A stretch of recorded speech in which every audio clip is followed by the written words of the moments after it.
और किसान की, मजदूर की, गरीब आदमी की, क्योंकि वो जो हमारा उम्मीदवार था वो एक किसान था, आम कार्यकर्ता था, तो उसकी जीत है। तो के लिए मैं उनका सबका बहुत बहुत आभारी हूँ, बहुत बहुत धन्यवादी हूँ बड़ौदा पूरे हल्के का।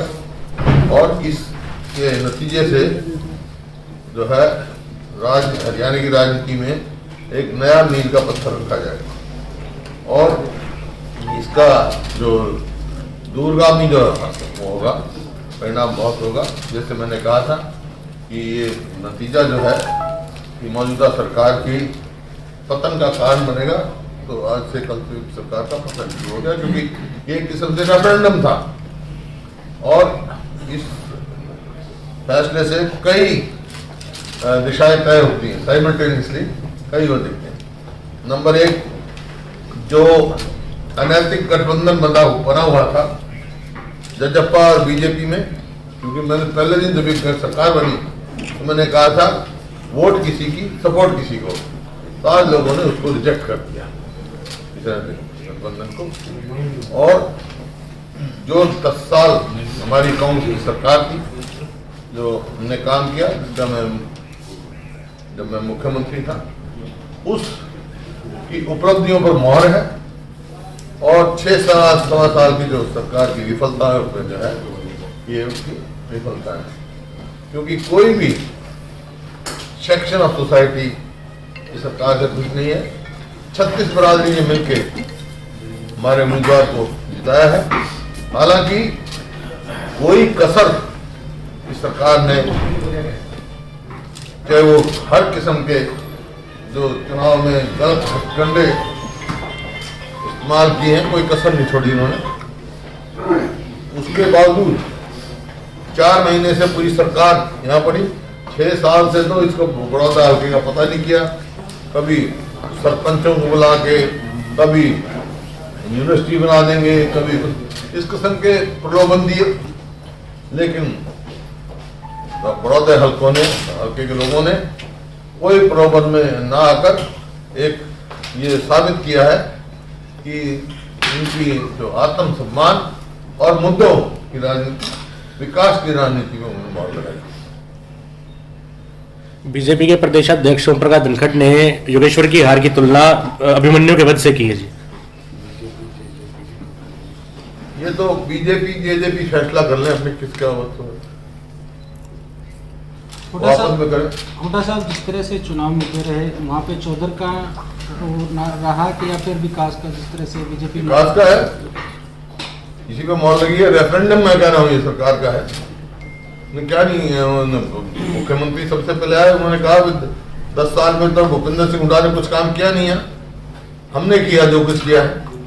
तो उस टाइम ये बात हुई थी मैंने, हालांकि मगर ऐसी बात है तो आप भी वो नामांकन भर दो, मैं भी भर दे, लोग फैसला कर लेंगे।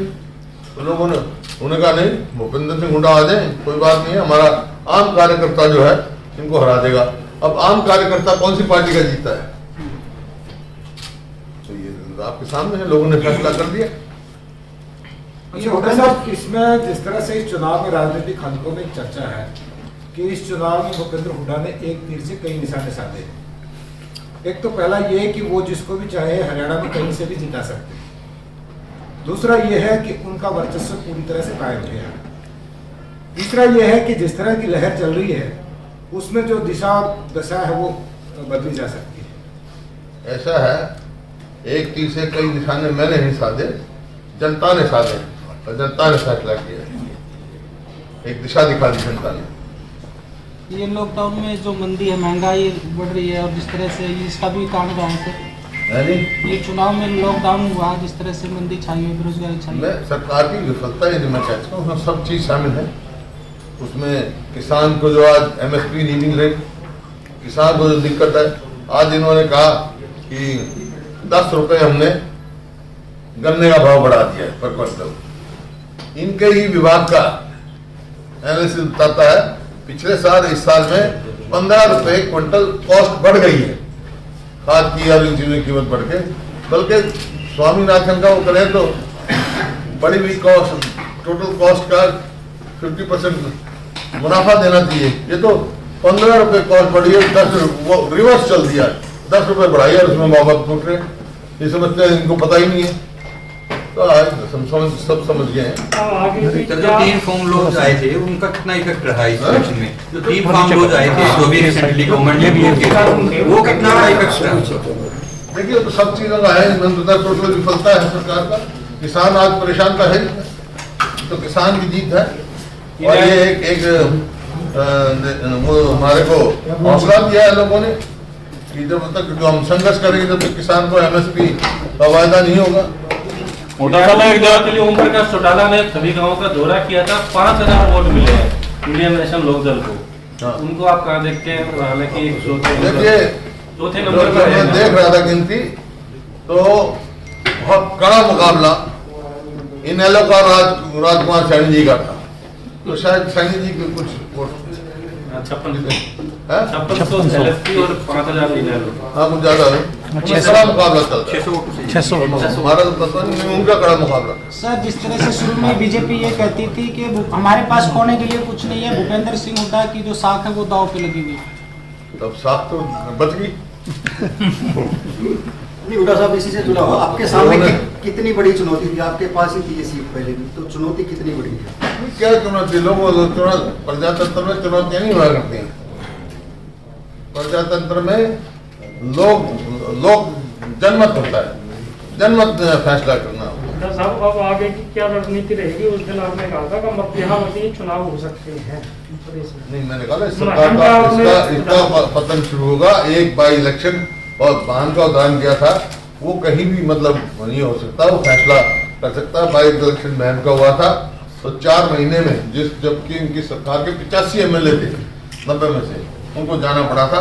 अब देखो, देखते हैं क्या होगा। कर्मचारी हड़ताल पे थे, उनको पीटीआई को बर्खास्त किया गया, स्वास्थ्य कर्मियों को हटाया गया, आशा वर्कर हड़ताल पे हैं। क्या इस जीत में कर्मचारियों का फैक्टर है? देखिए, जब मैं कह रहा हूँ, मैंने एक बात कही है कि सरकार से कोई भी समाज वर्ग जो है खुश नहीं है। उसमें चाहे किसान हो, मजदूर हो, व्यापारी हो, कर्मचारी, नौजवान हो। बेरोजगारी में आज नंबर 1 पे हो गया हरियाणा, जो हरियाणा 2014 में नंबर 1 था प्रति व्यक्ति या प्रति निवेश में, आज नंबर 1 है बेरोजगारी में। मेरा आंकड़ा नहीं है, सीएमआई की आंकड़े हैं। आज नंबर 1 की तरफ जा रहा है, इसमें अपराध में और भ्रष्टाचार। बिहार विधानसभा घोटाले पे घोटाले, एक घोटाला खत्म होता है, दूसरा घोटाला शुरू हो जाता है और घोटाले की कोई जांच नहीं हो रही। हुड्डा साहब, जिस तरह से बिहार चुनाव की अगर बात करें तो शुरू से महागठबंधन जो है बढ़त बनाए हुए था, लेकिन जिस तरह के वहाँ रुझान आ रहे हैं तो वहाँ एनडीए की जीत सुनिश्चित बताई जा रही है। जिस तरह से कांग्रेस ने राजस्थान, मध्य प्रदेश में जीत दर्ज की थी, आप वरिष्ठ नेता हैं, क्या लगता है कि आप कांग्रेस को बैसाखियों का सहारा छोड़ देना चाहिए और अकेले चुनाव लड़ना चाहिए? ये पार्टी फैसला करेगी। आपका क्या मत है? ये मैं पार्टी में बताऊँ। जिस तरह से सुरजेवाला को वहां भेजा गया और आपको दरकिनार किया ये गया। मैं पार्टी के मामले जो है पार्टी में बात करता हूँ, पत्रकार सम्मेलन नहीं करता।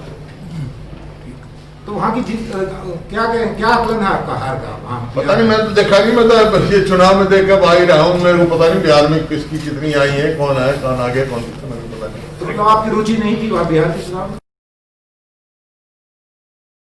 हम तो सवाल पूछ रहे हैं आपसे।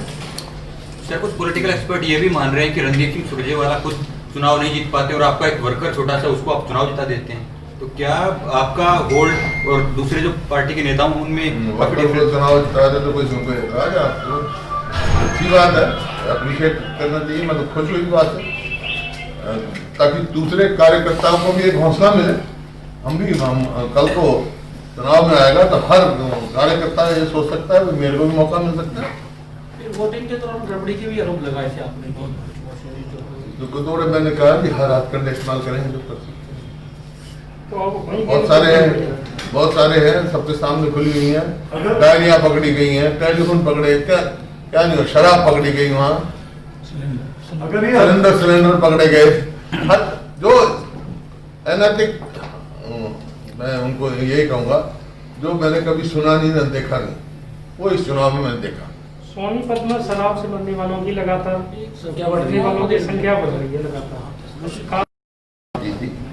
सीबीआई जांच कराई जाए तो सरकार ने पहले एसआईटी का फिर एसईटी होगी, अगर प्रॉपर जांच हो जाती तो शायद ये ऐसा नहीं होता। अच्छा सर, बड़ौदा जीत का और इतनी जान नहीं जाती। लेकिन अब जो वहाँ गया था मैं, बहुत गरीब आदमी है जो प्रभावित हुए हैं, तो मैंने कहा है, सरकार से भी आग्रह किया है कि जो मरने वाले हैं उनके एक नौकरी और 10 लाख रुपया परिवार को दिया जाए, और जो नौकरी के काबिल नहीं है जिस परिवार में उसको 25 लाख रुपये दें। अच्छा सर, बड़ौदा जीत का श्रेय किसको देना चाहिए? बड़ौदा के लोगों, विकास के नाम पर 36 बरादरी, बड़ौदा की 36 बरादरी के लोग विकास के नाम पर वोट मांग रहे थे सरकार को। मैं तो कहा ना, कोई विकास नाम की कोई चीज ही नहीं हुई सरकार में, ये टोटल सरकार फेलियर है। यही तो रेफरेंडम में क्या होता है भाई, हमारे समय की उपलब्धि, इनकी विफलता है, तोड़ दिया उन्होंने। अब आगे का रास्ता क्या है सर? अब चुनाव भी हो गया, नतीजे भी आपके पक्ष में, तो अब आगे कांग्रेस का तो अपने स्थिति दिखाएगी, आगे का रास्ता आपको मैंने बता रखा है। अब सरकार का पतन शुरू हुआ है, लोगों के समस्याओं के, लोगों से किसान के मामला होता है उसको पूरे जोर शोर से उठाएंगे। जो जिस रूप में हमारे को लोगों ने चुन के भेजा है, तो अपना जो हमारा फर्ज बनता प्रचार निभाएंगे। एक बात और कही थी सर, कुछ विधायक आपके संपर्क में है, रात को भी फोन होती है। एक बात और कही थी कि कुछ विधायक मेरे संपर्क में है, रात को भी बातें होती हैं, तो क्या इस तरह की कुछ मतलब राजनीति के हैं, कोई हम व्यक्तिगत दुश्मन थोड़ा ही, बातें होती रहती है में है, विषय होती है। खट्टर साहब ने 400 करोड़ की घोषणाएं करी थी सर उसमें, तो क्या वो जनता ने नकार दिया उनके लोक लुभावनी घोषणाएं, या उनका कोई? क्योंकि इनकी घोषणाएं रहती हैं। जो इनके घोषणा पत्र उठा के देखो, 2014 का देखो, 2019 का देखो, कौन सा पूरा किया इन्होंने।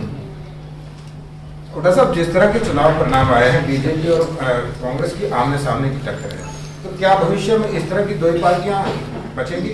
नहीं, दो और भी तो थे जिनका आपस में कड़ा मुकाबला चला।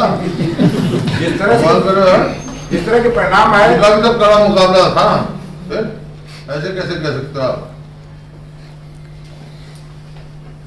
बीजेपी कांग्रेस का तो था ही, लेकिन दो और भी थे जिनका आपस में कड़ा मुकाबला, कहते हैं ना आप, बी ग्रुप में, बी ग्रुप की क्या कहते हैं, क्लोज रेस चलती रही। 2 चुनाव थे मतलब। नहीं, गठबंधन था, वहाँ गठबंधन की हार हुई है, तो आगे क्या जेजेपी का क्या अस्तित्व रहेगा? मुझे पूछो। सर, मैं तो कह था, जेजेपी का कहा था ना, शुरू में ही कहा था भाई, वोट किसी की, सपोर्ट किसी को, वो लोगों ने सिद्ध कर दिया। नहीं तो आप पिछली बार जेजेपी और बीजेपी दोनों की वोट मिलाओ, उनकी तो 70,000 और हमारी थी कुल 43,000, हम तो पहुंच गए 60,000 से ऊपर, और वो पहुंच गए कहाँ?